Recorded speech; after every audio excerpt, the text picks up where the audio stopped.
गोपाल शर्मा कौन है? जी मैं हूँ। दुकान में आग लगने की एफआईआर दर्ज हुई है। मुझे थोड़ी मोहलत दीजिए, मैं आपकी पाई पाई लौटा दूंगा। अरे कोई बचाओ, मेरी दुकान में आग लग गई। अब देखना ये पागलपन का दौरा आने का नाटक भी करेगा ताकि दुकान के मालिक को दुकान जलने का खामियाजा ना देना पड़े। हमारे पापा की शॉप में आग लगी नहीं बल्कि लगवाई गई है, और जिसने लगवाई है उस इंसान का नाम है रघुपति। रघुपति रघुपति रघुपति।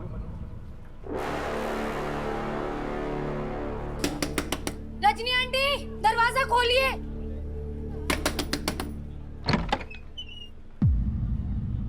अनु तो इतनी जोर जोर से दरवाजा क्यों पीट रही है? रघुपति अंकल का उन्हें बुलाइए, मुझे उनसे बात करनी है।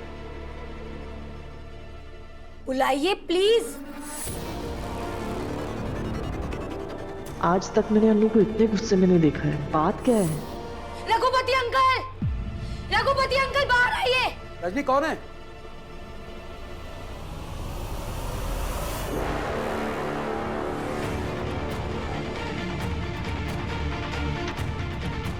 अनु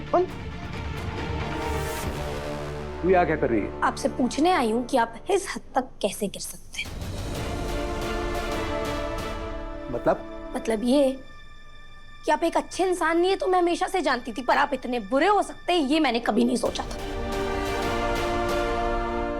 मुझे पता है मेरे पापा की दुकान में आग आपने लगवाई है।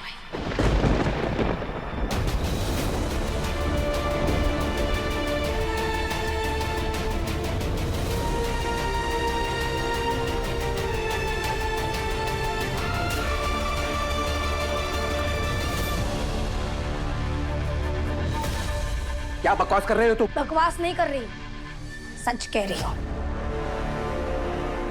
मुझे कॉल आया जिसमें मुझे कहा गया कि मेरे पापा की दुकान में आग लगी नहीं थी बल्कि लगवाई गई थी।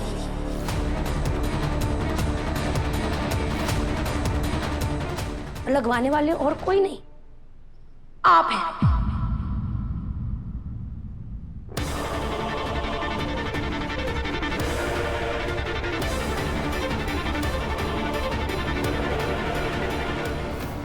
मेरे और बहना के अलावा ये बात सिर्फ पिपीन को पता थी, तो कहीं उसने अनु को तो ये सब नहीं बताया?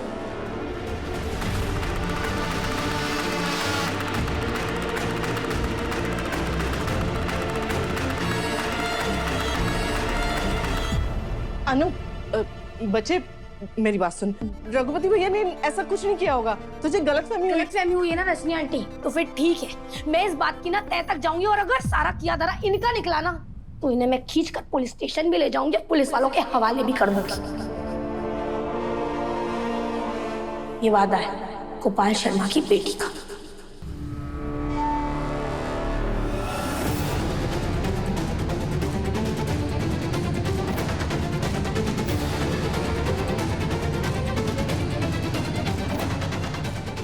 आज तक मेरे माँ बाप ने इस आदमी की वजह से ना बहुत कुछ सहा, बहुत अपमान सहा, पर मैं हमेशा चुप रही क्योंकि मुझे मेरे घर वालों ने बड़ों की इज्जत करना सिखाया। बड़ों का अपमान करना मेरे संस्कारों के खिलाफ था, पर इनकी इस हरकत के बाद ना आज संस्कारों के बहुत ऊपर निकल चुकी है रजनी आंटी। क्योंकि इस बार इन्होंने मेरे पापा के अस्तित्व, उनकी रोजी रोटी, उनकी गरिमा, उनका मान सम्मान, प्रतिष्ठा, हर चीज को तहस नहस कर दिया। मेरे पापा की आत्मा को ठेस पहुंचाई है इन्होंने। और जब बात मेरे पापा की है ना, तो आप सब सुन लीजिए, मैं इन्हें नहीं छोड़ने वाली।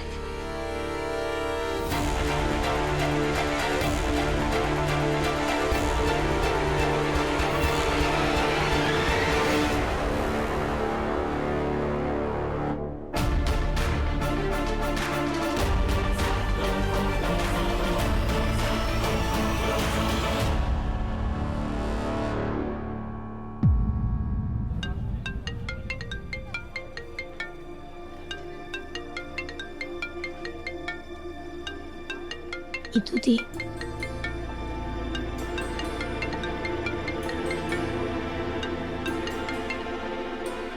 हाँ नीतू दी। अनु जल्दी ऑफिस आ, बहुत बड़ी प्रॉब्लम हो गई है यहाँ पर। क्या हो गया? सब ठीक है ना? तुमने जो टेंडर भरा था वो हमारी कंपनी को नहीं मिला है। जल्दी पहुंचो।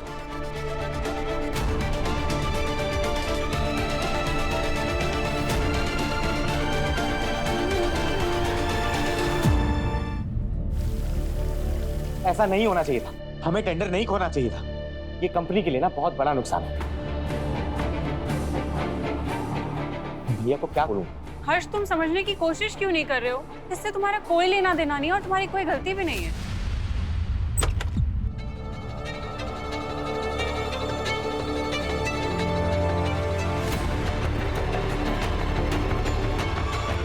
क्या हुआ?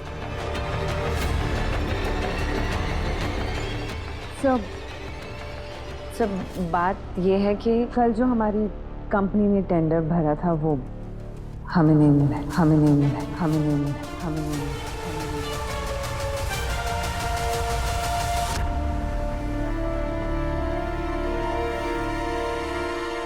What? यस सर, हमारी राइवल कंपनी वो टेंडर जीत गई है। लेकिन हमने तो पूरी रिसर्च करके सबसे कम टेंडर भरा था, तो फिर ये हुआ कैसे? यस सर, आई थिंक इसकी एक ही वजह हो सकती है कि कंपनी से किसी ने वो टेंडर लीक किया है।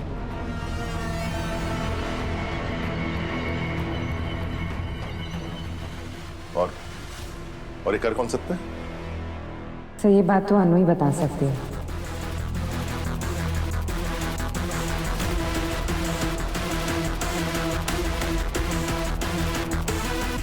अनु? यस सर, जैसा कि आप जानते हैं कि टेंडर का सारा काम अनु ने किया है और उसने इस टेंडर को टेंडर ऑफिस में जाकर ही सबमिट किया। ठीक है, अनु को बुलाओ यहाँ। सर अगर वो ऑफिस में होगी मैं तब उसे बुलाऊंगी ना। एफएम ने बताया कि वो ऑफिस आवर में हमेशा की तरह कहीं चली गई है बिना किसी को बताए। हेलो, ओके, कॉन्फ्रेंस रूम में आने के लिए बोला। सर लगता है भगवान हम पे मेहरबान है, अनु ऑफिस आ गई है। मैंने उसे कॉन्फ्रेंस रूम में बैठने के लिए कहा है। I think we should go and talk to her.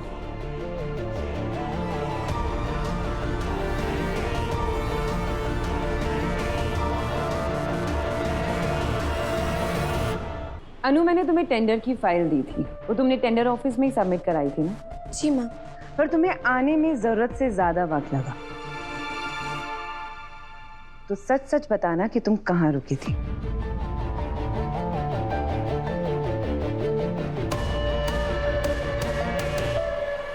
Biscuit तो खारी, जो ना खाए पछताए सो बारी।